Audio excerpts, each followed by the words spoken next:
Hello বন্ধুরা, আমি সুস্মিতা। নতুন আরও একটা ব্লগ ভিডিওতে সবাইকে স্বাগত জানাই। নতুন আরও একটা দিন তোমাদের সাথে শুরু করলাম। কে কোথা থেকে ভিডিওটা দেখছো এবং কেমন আছো অবশ্যই কিন্তু কমেন্ট করে জানিও। তো সচরাচর সকালটা আবার এইভাবে কোনোদিনও শুরু হয় না, বাড়ি থেকেই শুরু হয়, না হয় রান্নাঘর দিয়ে, আর বেশিরভাগটা রান্নাঘর দিয়েই শুরু হয়, আর না হলে এটা শুরু হয় হচ্ছে আমাদের যে মর্নিং ওয়াকে যাই সেখানকার গ্রাউন্ড দিয়ে। তো আজকে সকাল সকাল আমরা গেছিলাম হচ্ছে বাজারে। তো বাজার বলতে আমরা যে বাজারটায় যাই নর্মালি সেই বাজারটায় নয়, আগে যে বাজারটায় যেতাম সেই বাজারটায়। তো সেখানে গিয়ে দেখি যে তখনও পর্যন্ত সকালবেলার যে সবজি সেগুলো এসে পৌঁছয়নি। তো বড়মশাই বললো চলো পাশে একটা দোকান আছে, এখান থেকে পোহা খাবো। তো এখানে এটা সবথেকে ফেমাস খাবার, যারা এখানে থাকো বা এদিক আশপাশে থাকো তারা জানো আর কি। তো এটা মোটামুটি সমস্ত দোকানেই পাওয়া যায়। তো সেখানে একটু পোহা খেয়ে নেবার পরে আমরা চলে এসেছিলাম সবজি বাজারে। তবে তখনও সবজি বাজারে মানে সবজি নিয়ে এসে সাজানোর তখন ওরা সময় পায়নি বলতে পারো। তো আমিও বাড়িতে নিয়ে এসে সবজিগুলোকে এখানে গোছাতে আরম্ভ করেছিলাম। সকালবেলা এসব কাজগুলো একদমই হয় না, খুবই তাড়াহুড়োর মধ্যে থাকা যায়।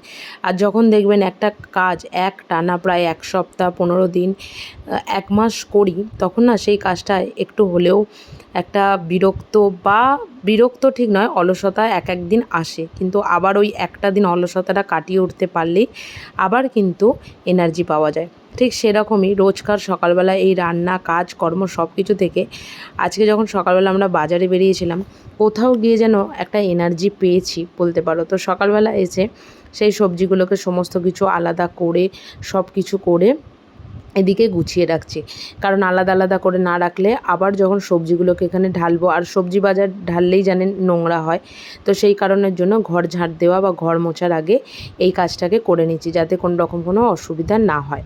আর আমি বাজারে যাওয়ার আগে, মানে আমি আর বড়মশাইকে যে বাজারে যেতে দেখলেন, তার আগে বড়মশাই অলরেডি একবার ঘুরে এসেছে। কারণ আমাদের বাড়িতে এরকম পরিস্থিতি কখনোই হয়নি, বাড়িতে একটাও সবজি ছিল না। ম্যাগি করলেও একটু গাজর অন্তত আমি দিই, চিড়ের পোলাও করলেও তার মধ্যে একটু দিই, আর একটু ডালিয়া করি, যেটাই করি না কেন একটু সবজি বাড়িতে লাগে। আর বাড়িতে একদমই সবজি বলতে পারো শেষের দিকে হয়ে গেছিলো। আর আমাদের এখানে সব কিছু সবজিই না মোটামুটি কেজিতে বিক্রি হয়। সব কিছু সবজি মানে হচ্ছে এই যেমন লেবু বা শাক, আমাদের ওখানে যেমন লেবু পিসে বিক্রি হয় বা শাক আঁটি হিসাবে বিক্রি হয়, এখানে আঁটি কড়াই থাকে, সেমই কোয়ান্টিটির আঁটি করা থাকে, কিন্তু এরা এখানে সেটা ওই কেজিতে ওজনে করে দেয় আর কি। তো পুঁই শাক লাউ শাক আমি এর আগে কেজিতে কিনেছি, কিন্তু কখনো ওই নোটে শাক পালং শাক এগুলো অন্তত কিনিনি, বা লেবুও কিনিনি। তবে লেবু এখানে আসার পরে ওইভাবেই কিনি। কিন্তু দেখা যায় যে মোটামুটি যখন দাম বেড়েছিল তখন একই দাম পড়ে, আর যখন এখন দাম একটু কমেছে মোটামুটি সেম টু সেমই দাম পড়ে আর কি। তো বাড়িতে এসে এদিকে রান্নাবান্নার কাজের মানে কাজকর্ম একদম শুরু করে দিয়েছি, আর এদিকে তার মাঝে বাসনগুলোকেও ওইদিকে গুছিয়ে নিলাম। আর ফ্রিজে লাস্ট 3 পিস মাছই ছিল, তো ওই 2 পিস মাছ বড়মশাইয়ের আর 1 পিস মাছ হচ্ছে আমার। আর এদিকে আজকে আমি মোটামুটি সব সবজি দিয়েই বলতে পারো একটা ঝোল মতন করছি, আর এটা শুধুমাত্র আমার জন্য। বড়মশাই উনি খাবেন না, তাই এখানে ওই দিয়েছি হচ্ছে একটু পটল, একটু ঝিঙে, একটু গাজর আর ক্যাপসিকাম। প্রথমত এই ঝোলে ভালো লাগে না, যারা খাও তারা জানো। আর বিনস কড়াই বাজারে পাওয়া যায়নি। আর পেঁপেও মোটামুটি এখানে ভীষণ ক্রাইসিস, আমি যখন আসি তখন বাড়ি থেকে পেঁপে নিয়ে আসি। আর পেঁপেটা সেই কারণের জন্য বাড়িতে বলেছি পাঠাতে, তো ওরাই পাঠাবে আর কি। তো এদিকে মোটামুটি খুব সাধারণভাবে আমার ঝোলটা রান্না করে এদিকে মানে সেদ্ধ করতে দিয়েছি, আর এদিকে ঘর আর কি ঝাঁট দিয়ে নিচ্ছি, কারণ সমস্ত কাজকর্ম মোটামুটি টুকটাকভাবে আমার কমপ্লিট ওদিকে হয়ে গেছে। আর এদিকে এবার এই ঘর ঝাঁটটা দিয়ে দিলে আর মোছামুছি করলেই হচ্ছে সকালবেলার কাজ কমপ্লিট।